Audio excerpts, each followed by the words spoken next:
देखिए, इतिहास में ना कुछ लोग ऐसे होते हैं जिनके नाम पर समाज एकदम बँट जाता है। और अगर हम भारत के इतिहास की बात करें तो छठे मुगल बादशाह औरंगजेब शायद इसकी सबसे बड़ी मिसाल हैं। तो सवाल आखिर है क्या? औरंगजेब कौन था? कोई संत था या फिर एक बेरहम तानाशाह? आज के दौर में औरंगजेब को लेकर यही दो एकदम अलग-अलग, एक दूसरे से बिल्कुल उलट राय देखने को मिलती हैं। मतलब दो बिल्कुल अलग-अलग कहानियां हैं। एक कहानी कहती है कि वो एक बड़ा ही नेक, खुदा से डरने वाला शासक था जो बहुत ही सादा जीवन जीता था। वहीं दूसरी कहानी उसे एक ऐसे क्रूर कट्टरपंथी के तौर पर दिखाती है जिसने गैर मुसलमानों पर बहुत जुल्म किए। तो चलिए, इसी विरोधाभास को समझने के लिए उसके जीवन और उसके दौर को जरा करीब से देखते हैं। तो एक काम करते हैं, आज की इस बहस को थोड़ी देर के लिए साइड में रखते हैं और चलते हैं कहानी की शुरुआत में, उस खूनी जंग की तरफ जिसने तय किया कि अगला मुगल बादशाह कौन होगा। देखिए, मयूर सिंहासन तक पहुंचने का रास्ता फूलों से नहीं बल्कि खून से बना था। ये कोई मामूली लड़ाई नहीं थी। पहले तो अपने सबसे बड़े भाई दारा शिकोह, जो शाहजहां के सबसे चहेते थे, उन्हें जंग में हराया, और सिर्फ हराया नहीं, उन्हें पकड़कर बेइज्जत करके मौत के घाट उतार दिया। इसके बाद अपने दूसरे भाई मुराद बख्श, उसको भी कैद करके मरवा दिया।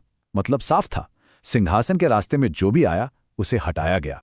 कहते हैं औरंगजेब का मानना था कि एक सल्तनत की किस्मत नेक लोगों की दुआओं से तय नहीं होती। ये एक लाइन ही उसकी सोच को साफ कर देती है। सत्ता को लेकर वो कितना प्रैक्टिकल और सख्त था। और यहीं से हमें उसके किरदार का वो सबसे बड़ा विरोधाभास दिखना शुरू होता है। निजी जिंदगी में वो बेहद दीनदार था, लेकिन जब बात राज चलाने की आई तो उतना ही कठोर। तो सिंहासन तो मिल गया, अब बात करते हैं उसके लंबे शासनकाल की। ये वो दौर था जब उसके अंदर का ये विरोधाभास बड़े पैमाने पर सामने आया, जहां उसकी अपनी धार्मिक मान्यताएं और उसकी शाही नीतियां कई बार एक दूसरे से टकराती हुई दिखीं।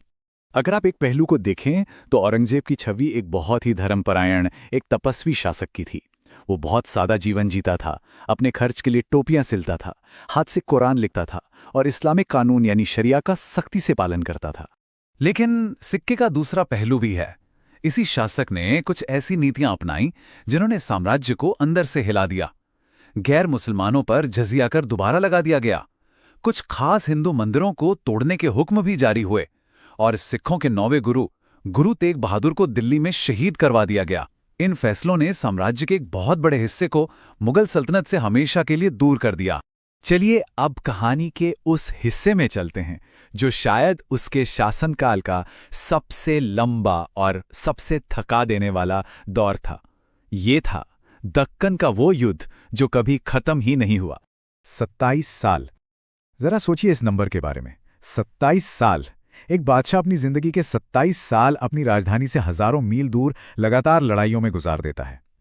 औरंगजेब ने अपने शासन का आखिरी हिस्सा दक्षिण भारत यानी दक्कन को जीतने में लगा दिया, और ये एक ऐसी जिद बन गई जिसने ना सिर्फ औरंगजेब को बल्कि पूरे मुगल साम्राज्य को खत्म कर दिया। तो हुआ क्या? हुआ ये कि दक्कन जीतने की जिद का असर पूरे साम्राज्य पर पड़ा। एक तरफ तो लगातार लड़ाइयों ने शाही खजाना बिल्कुल खाली कर दिया, और दूसरी तरफ बादशाह के सालों तक दिल्ली से दूर रहने की वजह से पूरा उत्तर भारत एक तरह से लावारिस हो गया। नतीजा, उत्तर में जाटों, सिखों और मराठों के विद्रोह और भी तेज हो गए। मतलब साम्राज्य कागज पर तो फैल रहा था, लेकिन उसकी नींव कमजोर होती जा रही थी। अंग्रेजी में कहावत है पायरेक विक्ट्री। इसका मतलब होता है एक ऐसी जीत जिसका हर्जाना इतना ज्यादा हो कि वो हार से भी बदतर लगे। औरंगजेब के दक्कन अभियान शायद इसकी सबसे सटीक मिसाल है। हाँ, उसने साम्राज्य को बड़ा तो किया, लेकिन उसकी जो कीमत चुकाई, शायद उसी कीमत ने मुगल साम्राज्य के पतन की कहानी लिख दी थी। तो घूम फिर कर हम वापस उसी सवाल पर आ जाते हैं, औरंगजेब की विरासत आखिर है क्या? क्या वो एक निर्माता था, एक बिल्डर जिसने साम्राज्य को उसकी बुलंदी पर पहुंचाया, या फिर एक विध्वंसक, एक ब्रेकर जिसने उसे अंदर से तबाह कर दिया?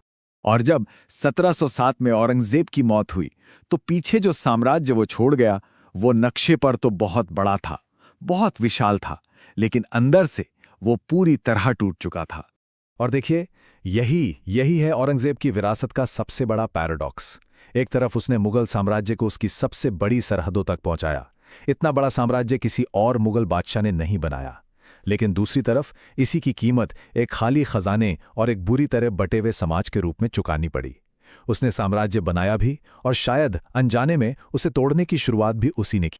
तो सवाल ये है कि हम एक ऐसे इंसान को, एक ऐसे शासक को कैसे समझें जिसके फैसलों ने एक ही वक्त में एक साम्राज्य को बनाया भी और तोड़ा भी। इतिहास देखिए कभी भी हमें सीधे साधे जवाब नहीं देता, वो तो बस हमें इन मुश्किल सवालों से जूझने की चुनौती देता है।